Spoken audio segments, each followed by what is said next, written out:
all these things require us to share our information. And so in our digital world, we are shedding a trail of data. We want people to make sure that they are understanding their rights and that they have the opportunity to engage with them so that they can make informed decisions. Online platforms and social media, I think about 80% of people said that they want these platforms to be more transparent. Realising these opportunities, as I said in my data comms speech, really does depend on people trusting. I think it's sometimes we forget that when we're putting stuff out there into the digital or social world, who it might be reaching and whether we actually want to put that information out there. When we're looking at those hard numbers, they have people's stories, people's real lives behind them.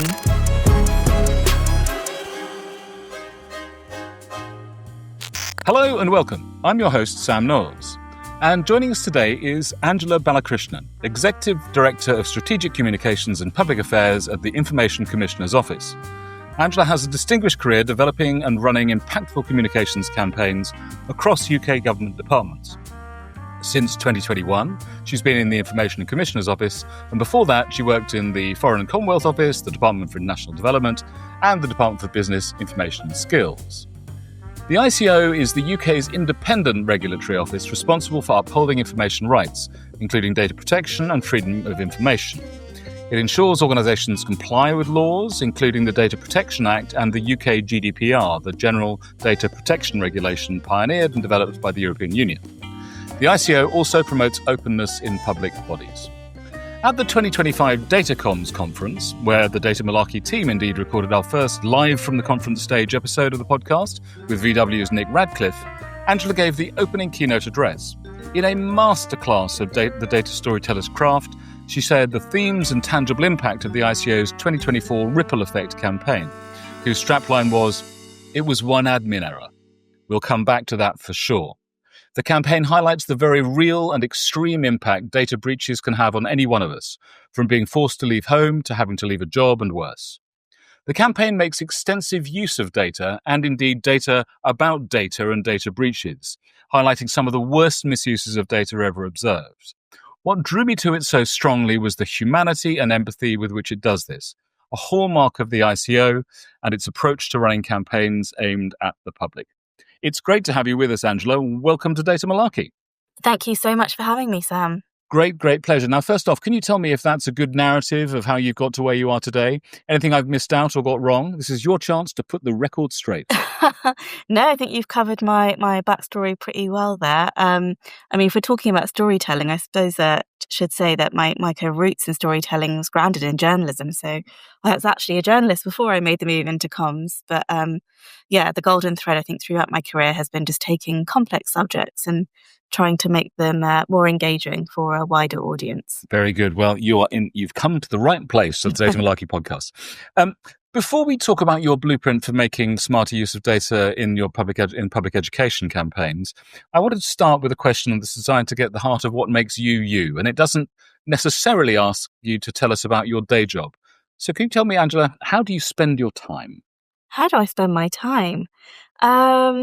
I spend my time, I'm a mother of two, got two young boys, so a lot of my time is spent doing the juggle, which I'm sure lots of other working parents will be familiar with, and especially having two boys, it's a lot of energy. So maintaining my energy levels is something that I've had to get better at. I actually do that a lot by fitness. I'm a bit of a fitness fanatic. I don't know if you've heard of the High Rocks craze, but I've been training and doing a few High Rocks competitions.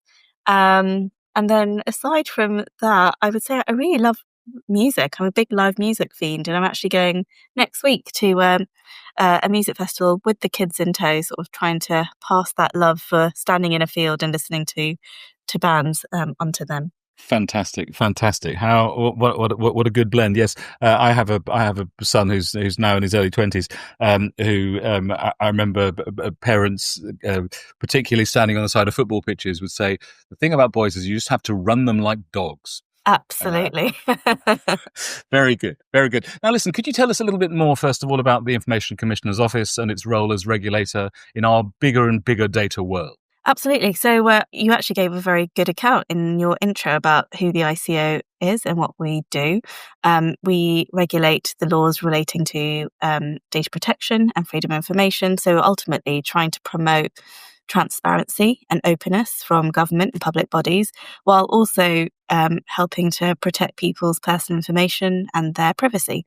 So on the face of it, it sounds like two things that are completely in conflict with each other, but they do go hand in hand. You might have seen our kind of strapline, our purpose is to empower people through information. But that's not just a strapline. It does sort of feed through everything we do. And we like to sort of think we're a regulator that goes about showing how the law is a how to rather than a don't do. So I know that at the moment there's a bit of a narrative that regulation can be a barrier or a blocker, but that's absolutely not how we work or how we think. What sets us apart is we regulate the whole economy. So we're not a sector-specific regulator like some of the others that exist. And we regulate government and the public sector as well. And as you said, we really do try and bring what we do back to people and humanize what we do. I think when people think about GDPR and data protection, it can feel very complex and very technical, and very grounded in legalese. So my team in particular, the Comms and Public Affairs team, work really hard to try and bring it back to people. We believe that data protection and information rights are about people's dignity, about our equality, democracy, our trust, which we'll talk about later, I'm sure, our relationships with technology and with each other. And we want to make sure that people feel confident, empowered to participate in our increasingly digital world. And so it means that, we want to talk about what we do in ways that are grounded in people's reality and people's day-to-days, rather than trying to just talk about the law. I think it's fascinating. I hadn't joined the dots until you mentioned your important role in ensuring transparency and openness from government bodies, including from all other sectors too. A previous guest a few seasons ago was Tracy Brown, the director of Sense About Science, and I'm sure you will be aware of them, and I'll draw a connection and a link for the way that they look at the way that government departments communicate and see the extent to which they're clear and transparent or not. Very good. Now, listen, in your keynote at Datacomms, you revealed that more than half of UK citizens have had their personal information stolen. And 7 of 10 of these, there have been negative, sometimes life-changing consequences.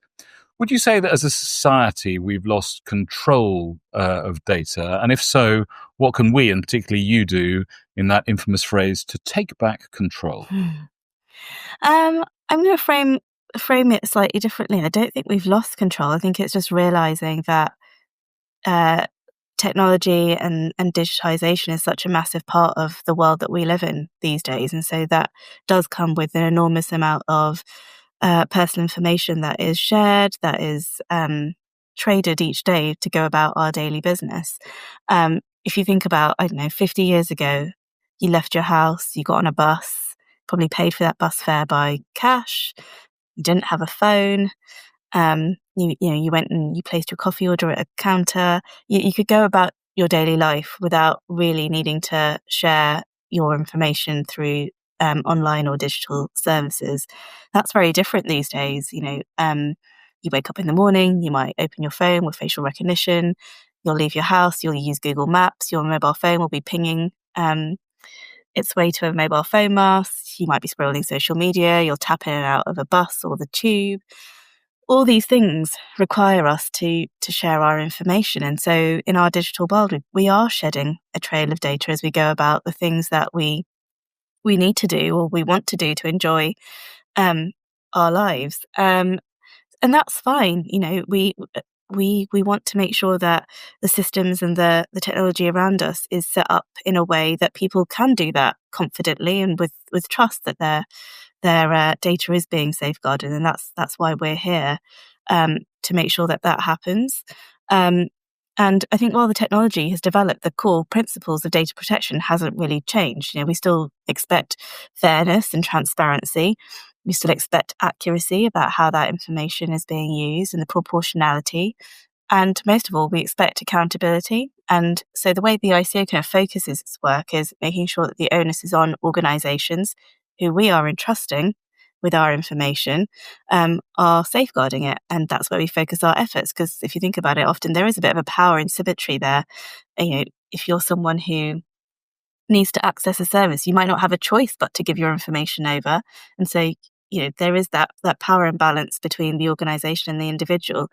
At the same time, though, as well as making sure organizations do it right, we do want to empower people. We want people to make sure that they are understanding their rights and that they have the opportunity to engage with them so that they can make informed decisions. So I think it's about choice rather than control. It's about giving people the tools and information so that they can feel like they are knowingly going in or confidently going into situations where they need to use or share their personal information. Now, as you said, we all shed a trail of data in our mediated online lives. And I guess if we've been looking, it's been clear from the very early days of the digital revolution that if online services like social media are provided free, then we're the product. Our data will be traded by to advertisers, by platform owners. Do you think people care enough about protecting their data in the UK, around the world?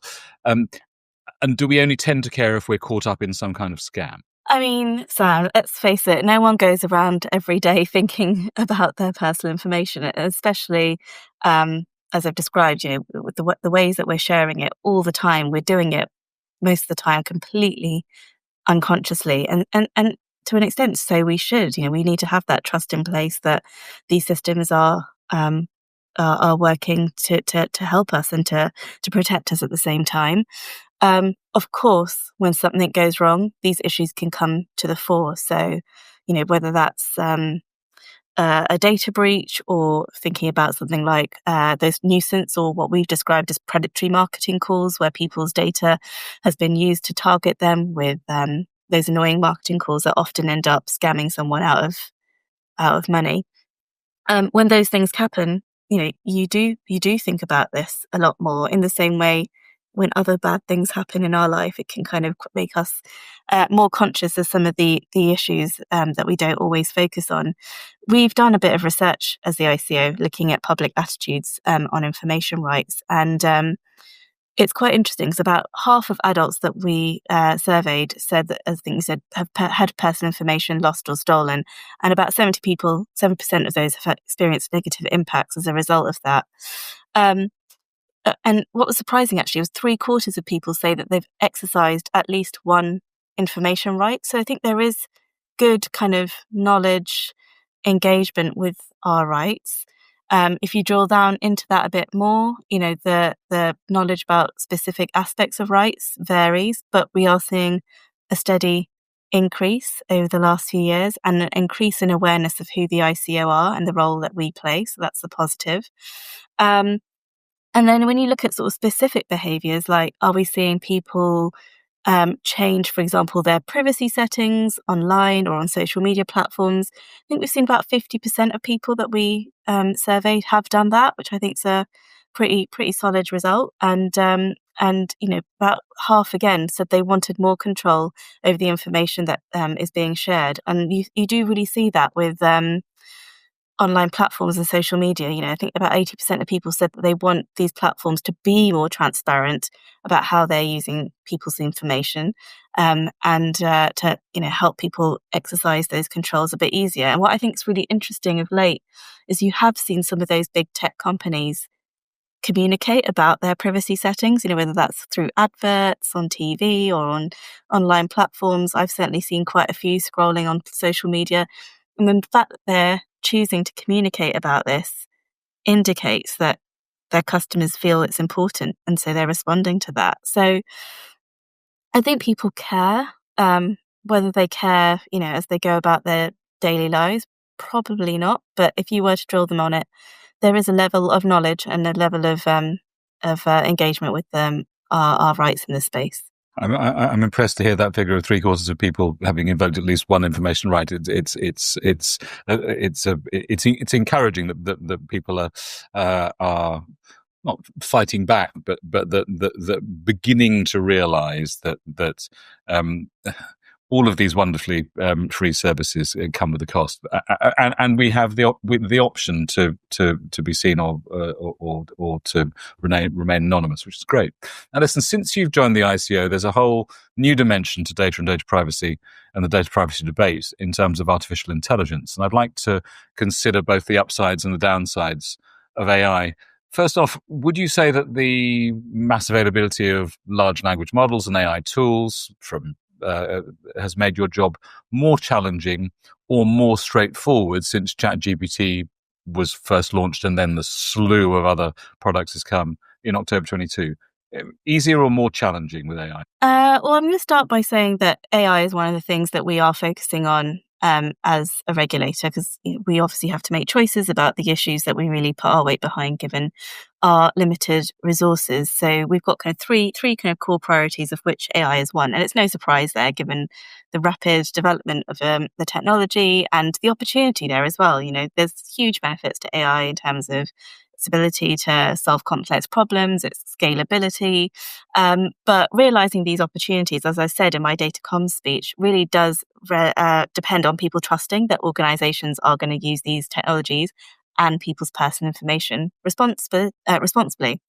And public trust isn't assured. When we launched our strategy earlier this year, we'd done a bit of research again to kind of understand what the public concerns were around elements of high impact cases where AI technology is being used. And it's, again, quite revealing to understand where the public sentiment was on this. So with facial recognition technology, for example, being used by the police, again, about 55% of adults were concerned about impacts on privacy.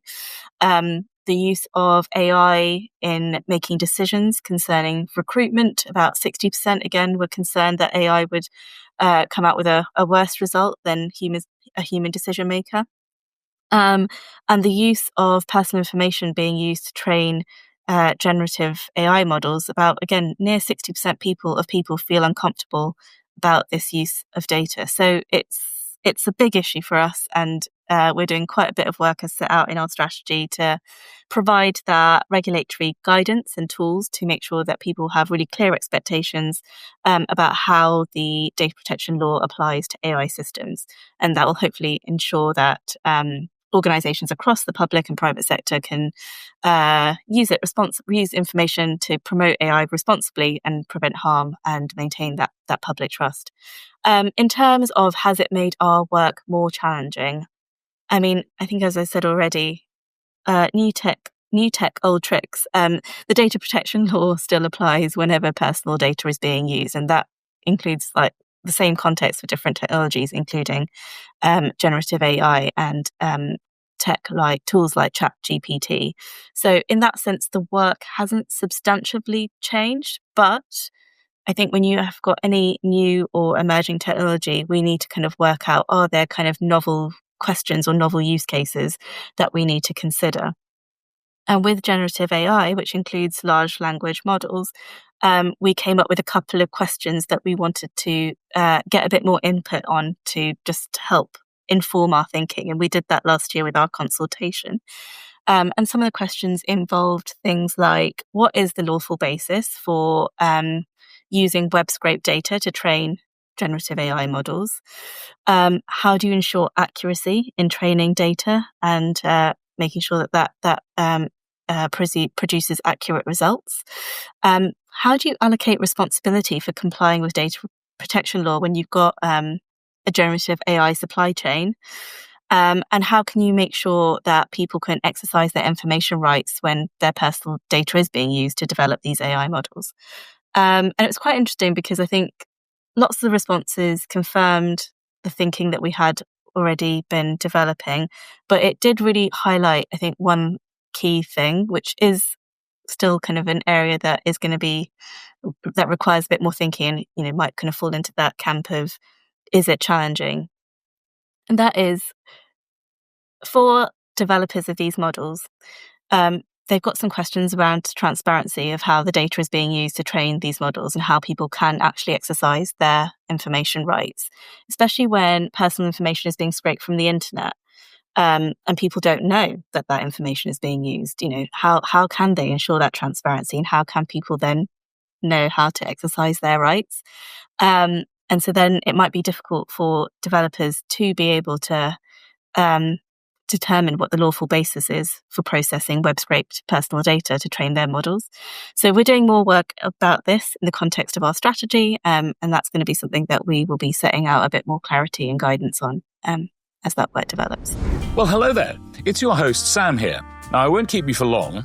If you've been inspired by what you've been listening to today, and you'd like to find out what type of data storyteller you are, why not go to our Data Storytelling Scorecard? Just follow the link to data-storytelling.scoreapp.com. That's Score App with 2 Ps. Answer 12 simple questions, and you'll instantly be served with a scorecard that tells you exactly what type of data storyteller you are. Now, back to the action and our brilliant guest. Brilliant. You've said on more than one occasion, we've done a bit of research, we sounded it out. I'm so impressed that, it would be a case of cobbler's children's shoes if you weren't doing this, but I'm so impressed with the way that you look for public sentiment, public attitude, public behaviour, as part of your decision making, but also regulatory function. I think it's fascinating. I'm particularly interested to hear about the concerns about use of AI tools in recruitment.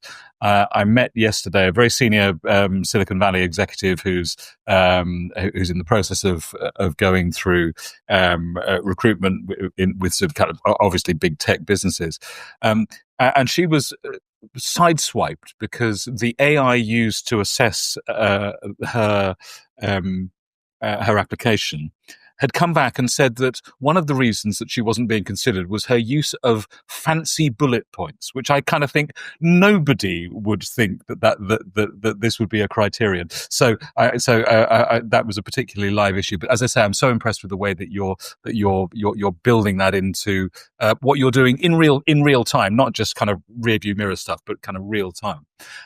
Second question on AI. A previous guest on Data Malarkey, the Advertising Standards Authority's head of data science, Adam Davison, you may well know him, he described how he and his team have built an automated ad monitoring system capable of reviewing all online ads that are served and then to review them automatically against the ASA's codes of conduct, which is an amazing piece of work, given that we're talking tens, hundreds of millions of ads that humans couldn't possibly do. The ASA would have to have tens of thousands of people. Can you give me any indication of how the ICO is taking advantage of AI and machine learning in the way that you work? Absolutely. So we launched our first enterprise data strategy in June last year. And part of that vision that strategy set out was to be an exemplar for responsible innovation in the use of data. And I think that's really important when you're the data protection regulator. It can't just be us kind of mandating how other organizations should and shouldn't be doing these things. We need to show that we are role modeling and that we are also innovating with these technologies and data uses. So as an organization, we've got things like Copilot that we use across teams to help with productivity and efficiency. We're currently looking at a solution that will use AI to help us scale and automate some of our regulatory work. So, for example, we've got this project underway, which is trying to understand websites' cookie banner compliance. We did the first top 100 sites last year. We've now scaled that to top 1,000. But again, if you want to try and do that work at speed and at scale, how can we use AI to help with those checks? And we're also looking at how we can use generative AI or a solution around generative AI to help us categorize some of the kind of customer cases, because what we also provide that complaints and customer service, frontline service for people who want to come and register a complaint or raise a question with the ICO. And we get quite a high case number coming in. So is there a way of using generative AI to help us with that categorization and helping to allocate some of those cases to the right teams to make sure that we can address those questions more efficiently and quickly. Fantastic. Now, listen, my final question on AI, at least for now, is probably an impossible question.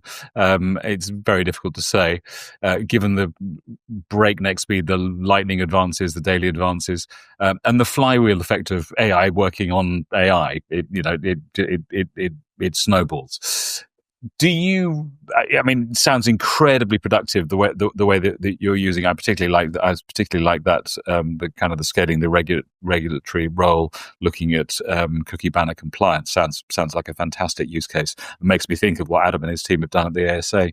But do you reckon 5 years from now, AI will have made your job easier or harder? In terms of how I go about doing my work, I think there'll be huge benefits realised. As I said, I'm really excited about some of the ways that we are developing use cases, even from a comms perspective, like we've been using it to identify trends and insights that could take hours to manually sort.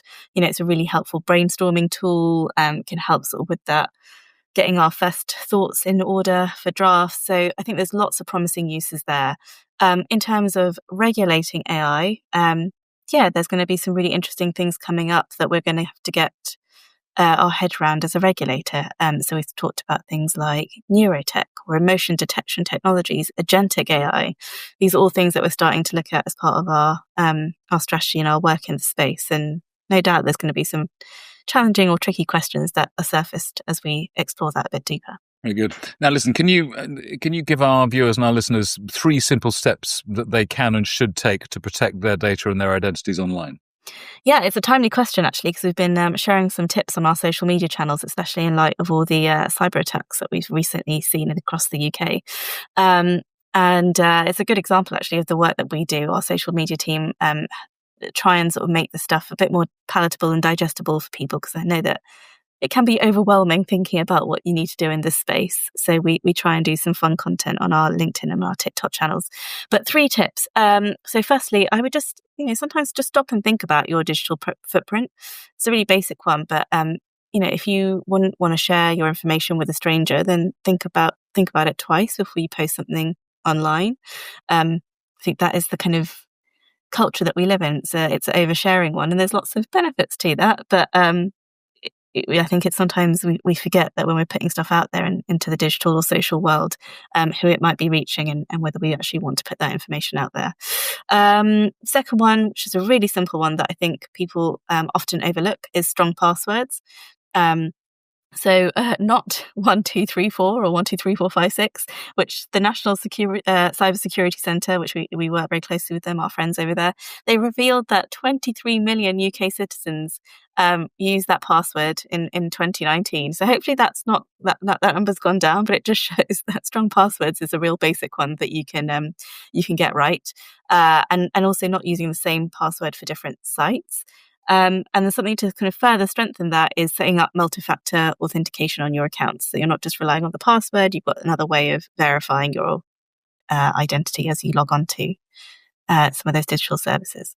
Very good. So we got stopping and thinking, strong passwords. Can I beg one more? Well, MFA was my third. MFA was your third. Very good. Excellent. Listen, I was so drawn to the headline, going back to your Ripple Effect campaign from last year. I was so drawn to the headline on your Ripple Effect campaign page on your website, and I'll include a link in the show notes. Communicating with empathy after a data breach. I run data storytelling training with individuals, teams, whole organizations, commercial, academic, third sector, all over.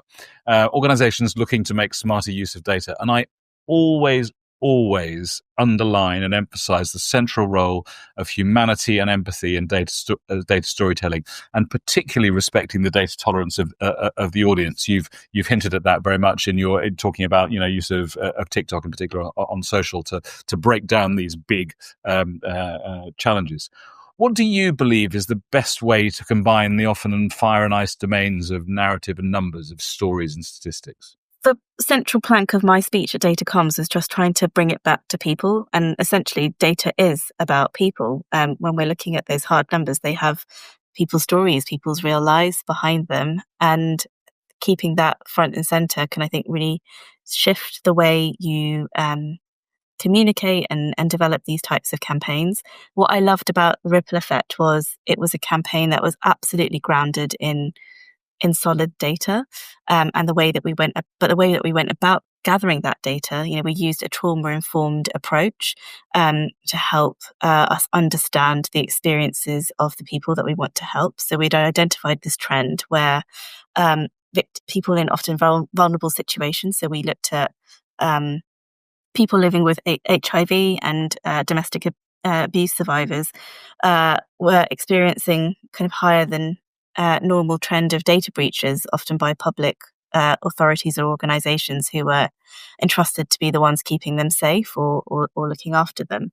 And so to understand the experiences and the impacts of these data breaches, we had to do the research. We didn't want to make any assumptions, but how we did that research was a very sort of empathetic, people-focused way, using a trauma-informed approach for the in-depth interviews and the focus groups and the surveys, and working with partners who, had more of the connections with the audiences that we wanted to reach. We don't actually have those relationships as the data protection regulator, but we worked with charities like the Terence Higgins Trust and with Women's Aid. And then, there's the kind of using that data to try and actually affect a behavior change so that these data breaches were taken with more seriously and they were handled much more empathetically. And the one thing that came through the research was that organizations were often dismissing it as, oh, it's just an admin error, a slip of an email, a mislaid piece of paper. And they weren't thinking about, again, the data in terms of people, in terms of the very life-changing impacts that these breaches could often have on people, especially if you are someone already in a vulnerable situation.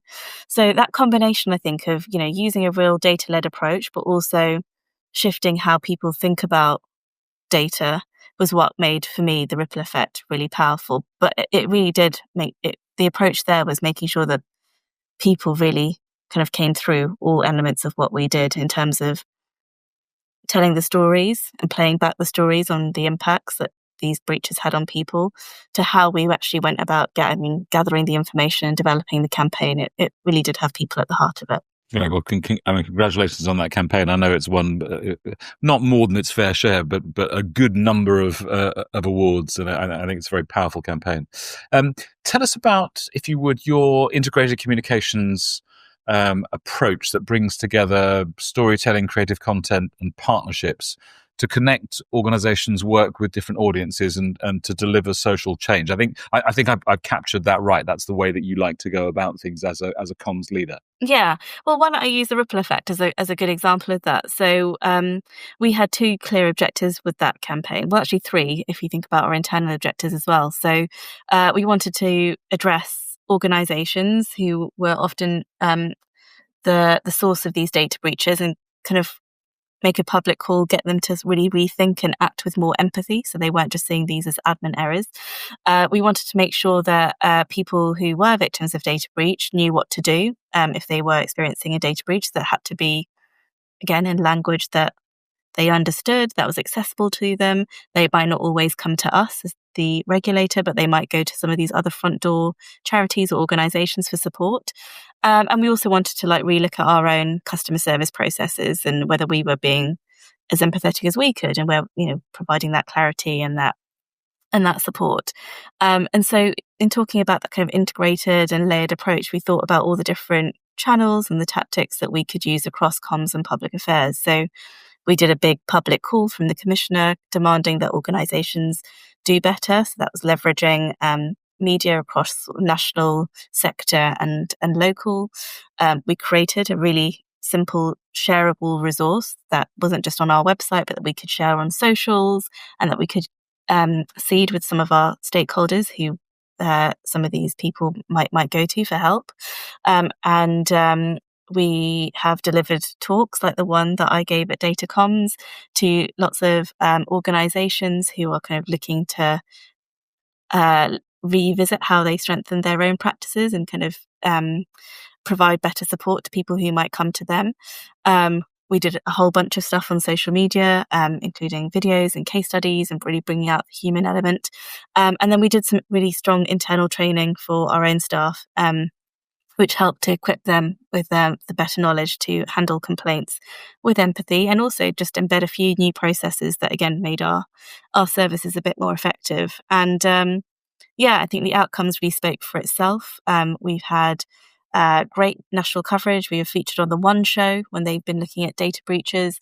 We've had an information pack that's been distributed to over 200 stakeholders, including all of the Citizens Advice branches, Trussell Trust, Step Change was the debt charity, Age UK. Really strong engagement on social media. I think we've delivered over 25 speaking opportunities to date. We've had requests for our information from like water companies, again, like all these organizations who are handling people's information but want to get it right. But for me, it was the outcomes that really spoke volumes. I think 90% of organizations have said that they will reconsider their approach, and about 2/3 have actually said they're planning to make changes to how they work to make sure that they're safeguarding people's information better. About 80% of people that we surveyed said the one-page resource is just what they needed. It's really easy to understand. They now know what to do in the event of a data breach. And internally as well, our staff feel much more equipped to be able to handle these cases when they come in through our customer services. So yeah, it was taking that real integrated approach to make sure that we really did make the impact across all those audiences against our objectives. Great stuff. My mind is fizzing. I mean, I sit in the privileged position that I've spoken to more than 50 people in very many different walks of life, very many different organizations, companies, public, private sector, academia. And I just kind of see this network of kind of fizz and connect. What I've already mentioned the ASA and Sense About Science. I was just thinking about the organisation Plain Numbers that helps companies. I'm sure you'll know that helps companies to communicate data in a more simple and straightforward way. And another previous guest was she calls herself a data privacy pathfinder. She works at the one called Alice Wallbank. She works at the law firm Shoesmiths and is their expert in both the EU AI Act and the GDPR as it applies in the UK. And just earlier on, I was just thinking, could I ask you this kind of off-piste question? The GDPR, which got such kind of a bad rap and was this bogeyman as part of the Brexit debate and the rest of it. What, from the ICO's point of view, GDPR, good or bad? If it's about safeguarding people and making sure that we can use data in a way that helps innovate services, then it's of course good. It's providing those guardrails to make sure that we can, innovate and help people and protect them from harm. I think where it's got a bad rap is perhaps people seeing it as a blocker or as a burden, as a barrier. And that's, as I said right at the start, Sam, that's exactly what we work hard to show we're not about. We're a how-to, we're an enabler, not a don't do. And a central part of that is making sure that we are relatable, that we do resonate with people, and that we are empathetic and human in what we do and how we show up. Perfect. I've got a question. You will have seen a lot of misuses of data in the ICO. I imagine you're going to be spoiled for choice with this question. What would you say is the worst misuse of data that you've witnessed during your career? I mean, it could be before your time at the ICO. It's actually one of the very first pieces of regulatory work that I worked on not long after I joined, and it's still stays with me as one of the most important pieces of work that we've done. So a few years ago, the ICO concluded an investigation looking at how personal information for rape and serious sexual assault survivors was being used when they went to report their crimes to the police. And what we found as part of that investigation was that in order to take forward an investigation into their crimes, survivors were being asked by the police to sign what's called a Stafford statement. And this was essentially blanket consent to their personal information if they wanted to seek justice. And it was just awful because in a moment of one of their worst moments of their lives, they were being asked to hand over excessive and intrusive amounts, completely disproportionate amounts of personal information. And it wasn't just relating to the period where the attack would have been alleged to have occurred, but going back to childhood. And it would be everything, laptops and phones being handed over, medical records mined, school reports, social media history, therapy notes.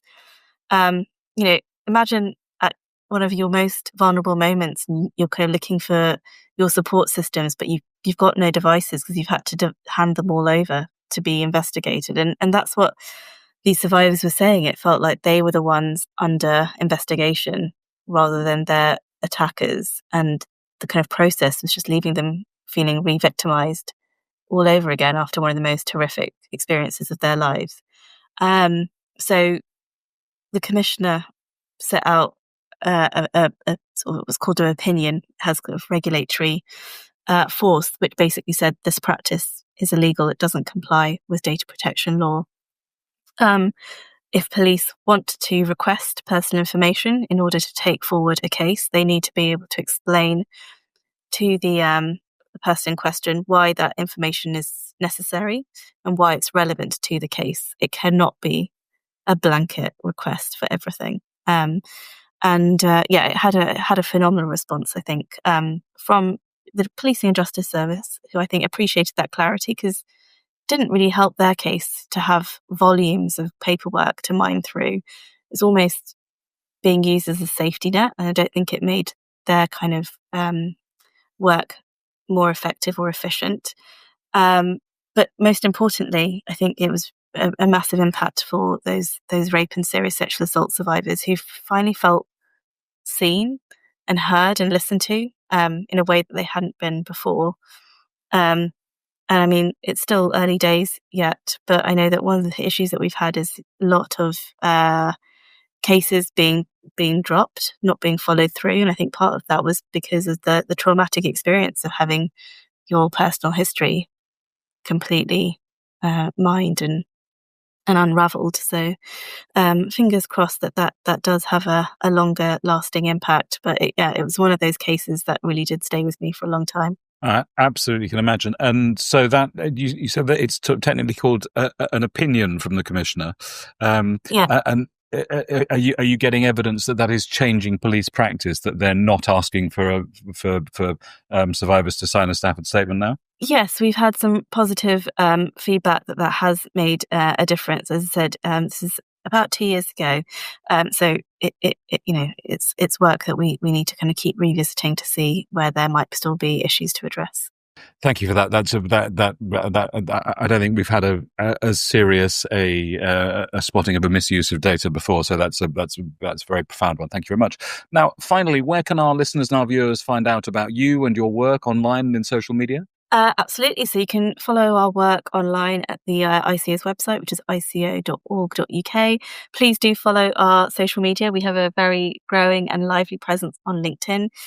We do try and make our work engaging, exciting and palatable. So you might see us spring up in all different ways, whether that's talking about the Super Bowl or Taylor Swift or even the Lionesses' successes last night and hopefully onto this weekend. We've got a TikTok channel.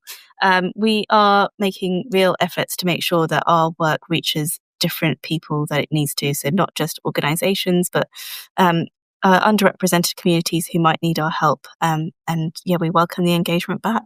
Fantastic. Thank you so much for your time today, Angela. I think if only there were more people with your approach to championing better data, there'd be rather less malarkey in the world of data privacy and rather more data-driven common sense. Angela Balakrishnan, thank you so much for joining us today. Thank you, Sam. It's been a pleasure.